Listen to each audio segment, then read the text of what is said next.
Hi friends, welcome to செம்மொழி kitchen. இன்றைக்கி நம்ம கிச்சனில் என்ன பார்க்க போகிறோன்னா பூர்ண கொழுக்கட்டை பார்க்க போகிறோம். இந்த ஐடியா கொடுத்ததே நம்ம சப்ஸ்கிரைபர்ஸோட ஐடியா தான். நம்ம சேனலில் 2 நாளைக்கு முன்னாடி ஒரு போஸ்ட் போட்டிருந்தோம்.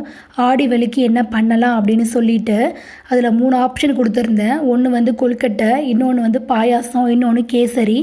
அதிகமாக வந்து கொழுக்கட்டை பண்ணுங்க அப்படின்னு சொல்லிட்டு தான் சப்போர்ட் பண்ணியிருந்தீங்க.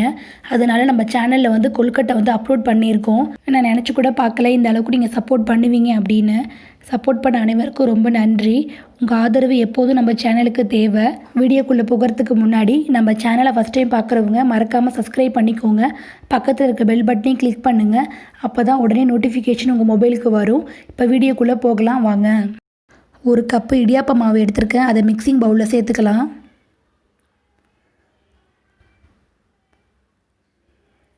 தேவையான அளவு உப்பு சேர்த்துக்கோங்க. 1 ஸ்பூன் இல்லைனா 2 ஸ்பூன் வந்து நெய் சேர்த்துக்கோங்க. அப்படி இல்லைனா எண்ணெய் கூட சேர்த்துக்கலாம். சேர்த்துட்டு இப்போ எல்லாத்தையும் ஒன்றா அப்படியே மிக்ஸ் பண்ணி விடுங்க. இப்போ அதில் 1 டம்ளர் வந்து நான் ஹாட் வாட்டர் எடுத்து வச்சுருக்கேன், சுடு தண்ணி. அதை வந்து கொஞ்சம் கொஞ்சமாக சேர்த்து அப்படியே நம்ம மிக்ஸ் பண்ண போகிறோம். சப்பாத்தி மாவு மாதிரி கொண்டு வர போகிறோம். கொஞ்சம் கொஞ்சமாக சேர்த்துக்கோங்க. சேர்த்து அப்படி எல்லாத்தையும் ஒன்றா மிக்ஸ் பண்ணுங்கள். இப்போ மாவு வந்து நல்லா ரெடி ஆகிடுச்சு.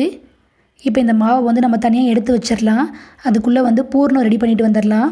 பூர்ணம் வந்து ரொம்ப ஈஸி தான் ஃப்ரெண்ட்ஸ். இந்த பூர்ணம் ரொம்ப கஷ்டப்பட வேண்டியதில்லை. பேனில் 1 கப்பு வந்து வெல்லம் சேர்த்துக்கோங்க. 3/4 கப்பு சேர்த்துக்கலாம், இல்லைனா 1 கப்பு சேர்த்துக்கலாம். இனிப்புக்கு தகுந்த மாதிரி நீங்கள் சேர்த்துக்கோங்க. 1 கப்பு மாவுக்கு நான் 1 கப்பு வெல்லம் சேர்த்துருக்கேன். இப்போ வெல்லம் வந்து நல்லா கரையட்டும். இது வந்து ரொம்ப ஈஸியாக செஞ்சிடலாம். இது வந்து தேங்காய் பூர்ணம்னு சொல்லுவாங்க.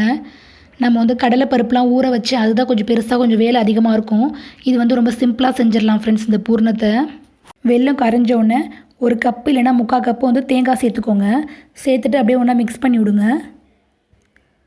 வெல்லம் வந்து பாகு வரணும் அப்படின்லாம் கிடையாது, சும்மா கரைஞ்சா போதும். அதுக்கப்புறம் தேங்காவை சேர்த்து மிக்ஸ் பண்ணி விடலாம்.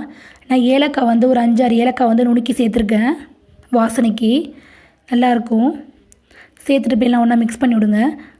ரொம்ப திக்காகவும் இல்லாமல் ரொம்ப தண்ணியாகவும் இல்லாமல் இந்த ஸ்டேஜில் ஸ்டவ் ஆஃப் பண்ணிக்கோங்க. நேரம் ஆக ஆக வெல்லம் இருக ஆரம்பிக்கும். அப்புறம் கொழுக்கட்டைக்குள்ளே பூர்ணம் வைக்கிறப்ப ரொம்ப திக்காகிடுச்சுன்னா ஜவ்வு மிட்டாய் மாதிரி ஆகிடும். இந்த ஸ்டேஜில் ஆஃப் பண்ணிங்கன்னா தான் உள்ளே பூர்ணம் வச்சிங்கன்னா நல்லா சாஃப்டாக இருக்கும். வெந்ததுக்கு அப்புறமும் சாப்பிட ஈஸியாக இருக்கும். இல்லைனா வந்து கடித்து சாப்பிட்ற மாதிரி இருக்கும். அதனால் இந்த ஸ்டேஜில் வந்து ஆஃப் பண்ணிக்கோங்க. இப்போ கொழுக்கட்டை செய்யலாம். பிளேட்டுக்கு மேலே ஒரு பிளாஸ்டிக் கவர் வச்சுருக்க, கொஞ்சம் ஈஸியாக இருக்கும் அப்படிங்கிறதுக்காக. அதுக்கு மேலே வந்து எண்ணெய் தடவிக்கோங்க, தேங்காய் தடவிக்கோங்க, நல்லாயிருக்கும். கொஞ்சமாக ஒரு உருண்டை எடுத்திருக்கேன். கையில் அப்படியே உருட்டிட்டு அதை அப்படியே நீங்கள் வச்சுருங்க. வச்சு இதை அப்படியே அமுக்கி விடுங்க. உங்களுக்கு வந்து எவ்வளோ பெருசு கொழுக்கட்டை வேணுமோ அந்தளவுக்கு வந்து பெரிய உருண்டையாக கூட எடுத்துக்கலாம். நான் மீடியம் சைஸில் எடுத்திருக்கேன். அதை அப்படியே ப்ரெஸ் பண்ணி விடுங்க. உங்கள்கிட்ட வந்து சப்பாத்தி மேக்கர் இருந்தாலும் அதை வச்சு ப்ரெஸ் பண்ணிக்கலாம். அதுவும் ரொம்ப ஷேப் கரெக்டாக வரும்.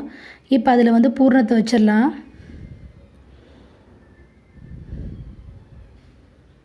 பூர்ணத்தை வச்சுட்டு அப்படியே இந்த கவரோடு வந்து நீங்கள் அப்படியே வந்து மடக்குனிங்கன்னா அப்படியே வந்து கரெக்டாக செட் ஆகிடும் ஃப்ரெண்ட்ஸ். இது ஈஸியாக இருக்கும்,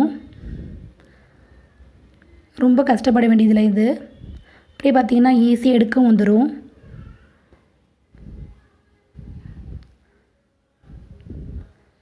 அவ்வளோதான். இதே மாதிரி நீங்கள் எல்லாத்தையுமே செஞ்சுருங்க.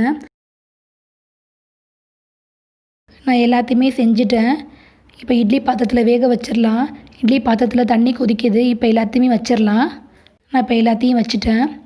இது ஒரு 5 நிமிஷத்துக்கு வேகட்டும். வெந்ததுக்கப்புறம் காட்டுறேன். இப்போ வெந்துருச்சு, ஓப்பன் பண்ணலாம். பார்த்திங்கன்னா நல்லாவே வெந்துருச்சு, சூப்பராக இருக்கும் ஃப்ரெண்ட்ஸ். நீங்களும் கண்டிப்பாக ட்ரை பண்ணுங்கள். இந்த வீடியோ பிடிச்சிருந்ததுன்னா லைக் பண்ணுங்கள், உங்கள் ஃப்ரெண்ட்ஸோட ஷேர் பண்ணி விடுங்க. இந்த வீடியோ பார்த்ததுக்கு ரொம்ப நன்றி. வேறு ஒரு புது ரெசிபியோடு டியூஸ்டே பார்ப்போம். தேங்க்யூ, பாய்.